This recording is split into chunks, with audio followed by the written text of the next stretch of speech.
ሰላም ሰላም፣ እንዴት ናችሁ? ውድና የተከበራችሁ በመላው ዓለም የምትገኙ ኢትዮጵያውያን እንዲሁም ኤርትራውያን የቻናሌ ቤተሰቦች እንዴት ናቸው? እግዚአብሔር ይመስገን እኔ በጣም ሰላም ነኝ። በያላችሁበት ሰላም፣ ፍቅር፣ ጤና እመኝላችኋለሁ። ፈጣሪ አምላክ ሀገራችንን ሰላም እንዲያደርግልን፣ ህዝባችን ይጠብቅልን። ሁላችንም በየሃይማኖታችን እንጸልይ እያልኩ ይህን ቪዲዮ ስጀምሩ እንደተለመደው ላይክ፣ ሼር፣ ሰብስክራይብ በማድረግ ሰብስክራይብ ስታደርጉ የደወል በመጫን ቤተሰብ ትሆኑ ዘንድ በአክብሮት እየጋበዝኩ የተሰማችሁን ሀሳብ አስተያየት በኮሜንት እንድትሰጡኝ እያልኩኝ እንግዲህ ዛሬ በሚያሳዝንና እግዚአብሔር ይመስገን በሚያሰኝ ቪዲዮ መጥቼላችኋለሁ። የመጀመሪያው እንግዲህ በፎቶ ላይ የምታዩት ሰይፉ ፋንታሁን ማያውቀው ይኖራል ብዬ አላስብም። በሚሊዮን የሚከታተሉ ትልቅ ሚዲያ ያለው ሰው ነው። በአንዳንዴው ሲያናድደን፣ በአንዳንዴው ሲያስደስተን የምንከታተለው ምርጥ ሰው ነው። ለረጅም ዓመታት በሚዲያ ላይ ስራውን እያሳለፈ የሚገኝ ሰው ነው። ባልሰማነው ባላወቅነው ምክንያት ግን በድንገት ህመም ላይ እንደነበረ የተለያዩ ፖስቶች ያመለክታሉ። በራሱም አካውንት ላይ ቪዲዮ ተለቋል፣ ትናንትና ማለት ነው። እውነት ለመናገር ምንም ሳናቅ ምንም ሳንሰማ እንደዚህ ነው ሰው አተነው ቢሆን የምናጣው፣ ግርም ይላል። ግን ህመሙን ሳንሰማ መልካም ደረጃ መድረሱን ስለሰማን በጣም ደስ ብሎኛል። እንደምታዩት እንግዲህ ከ15 ቀን በፊት ድጋፍ ለ24 ሰዓት ያለ እንቅልፍ ለስንት ቀናት ለመቄዶንያ ድጋፍ ሲያሰባስብ ነበረ። ምናልባት እንግዲህ የዛም ድካም ምንም ተጨማምሮ የሰው ልጅ ተሰባሪ ሸክላዎች ስለሆንን እንደዚህ ከፍተኛ ህመሞችን እንዳሳለፈ ያመለክታል የፎቶ ሁኔታ ራሱ ማለት ነው። ስለ ሁሉም ነገር ግን እግዚአብሔር ይመስገን፣ መልካሞችን ያብዛልን፣ መልካም ነገር እንድንሰራ እግዚአብሔር ያግዘን እላለሁኝ።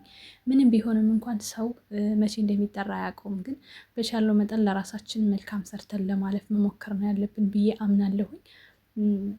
ማንኛችንም ቢሆን የሰው ልጅ ከነተረቱ ኖሮ ኖሮ ከቤት ዞሮ ዞሮ ከቤት ኖሮ ኖሮ ከሞት የሚቀር የለም ይባላል እና መልካም ሰርቶ ማለፍ ለራስ ነው፣ ዋጋው ለራስ ነው የሚሆነው እና ሰይፉ ባደረገው መልካም ነገሮች ሁሉ ምንጊዜ የምናወሰዋለን። የሰው ልጅ ማለት ሞቶም ቢሆን ነው ምሳሌ የምነግራችሁ። ጠላቱ ለጠላቱ አልመኝ ሞትን። በእርግጥ ለሰው ልጅ ግን የንስሐ ሞት እንዲሰጠን ነው ሁላችንም ለራሳችን መመኘት ያለብን። ግን ግርም ያለኝ ነገር ህመሙን አልሰማንም። እንዳያችሁት ግን ፎቶ ሲፖሰት በጣም ነው የደነገጥኩት እኔ ራሱ ማለት ነው። እና እንኳን ቀላሉን አድርገልህ፣ እንኳን እግዚአብሔር ማረህ ለማለት እወዳለሁ። በሙሉ ጤንነት ተመልሰህ ወደ ነበረበት ወደ ቀድሞ ስራ ወደ ቤተሰቦች እንድትመለስ መልካም ምኞቴ ነው። ቀላሉን ያድርግልህ። በቅርቡ ወደ ስራህ በመልካም ነገር ትመለሳለህ ብዬ አምናለሁኝ። ሁላችንም ከእንደዚህ አይነት ከድንገተኛ ህመም ከድንገተኛ ሞት ይሰውራል፣ ለንስሐ ሞት ያብቃን እያልኩኝ ወደ ሁለተኛው ሀሳቤ እንዘዋወራለሁኝ። ሁለተኛው ሀሳቤና ሁለተኛው ቪዲዮ ደግሞ ይህንን ልጅ በመቄዶንያ የማያውቀው የለም፣ ጌዲዮንን ማለት ነው። ለ12 ዓመታት በመቄዶንያ ሲታገስ ሲረዳ የቆየ ልጅ ነበረ። በትናንትናው እንግዲህ የሞቱን ዜና ሰምተናል። ፈጣሪ ነፍሱን ይማረው። ሁላችንም ወደዛው ነን። ነገር ግን አንዳንዴ ህይወትን እንዴት ወዴት እንደምትሄድም አናውቅምና ትናንት ሙሉ ጤነኛ የነበርን ሰዎች ነገ ምን እንደሚገጥመን ስለማናውቅ መልካም አድርገን ለማለፍ እንሞክር ነው። ሞት ለማንም አይቀርም። እውነት ለመናገር ሁላችንም እጣችንን እንሞታለን። የማናውቀው የምንሞትባትን ቀን ብቻ ነው። በዚች ምድር ላይ ለስንት ጊዜ መኖር እንደታዘዘልን እንደተጻፈልን አናውቅም። በምን እንደምንሞትም አናውቅም።